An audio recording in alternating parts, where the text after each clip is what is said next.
সাংবাদিক বন্ধুসকল, মই প্ৰথমে আপোনালোক সকলোকে এই কাৰ্যসূচীত অংশগ্ৰহণ কৰাৰ কাৰণে আৰু বিজেপি চৰকাৰখনে বিদেশী সংস্থাপিত কৰিবলৈ লোৱা এই অসম ধ্বংসাত্মক কাৰ্যসূচীৰ বিৰোধিতা কৰাৰ কাৰণে আপোনালোকক প্ৰথমে সংগ্ৰামী চেলুট জ্ঞাপন কৰিছো। আপোনালোক সকলোৱে জানে জাতি মাটি আৰু ভেটিৰ ৰক্ষাৰ প্ৰতিশ্ৰুতি প্ৰদান কৰি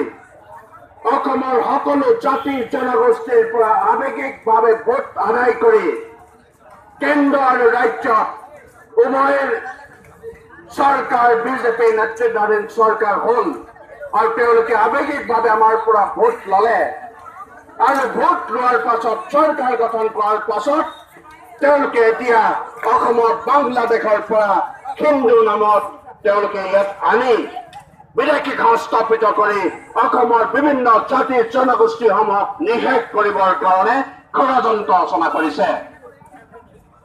তেওঁলোকে অসমৰ সকলো জাতি জনগোষ্ঠী অসমৰ ভাষা সংস্কৃতিক সম্পূৰ্ণভাৱে জলাঞ্জলি দি অসমৰ ধ্বংস যজ্ঞ আৰম্ভ কৰিবলৈ লৈছে আৰু এই ধ্বংস যজ্ঞৰ বিৰুদ্ধে অসমৰ শদিয়াৰ পৰা ধুবুৰীলৈকে সকলো অসমত ভাল পোৱা জাতীয় জনগোষ্ঠীয় সংগঠনে গণতান্ত্ৰিক সংগঠনে তীব্ৰ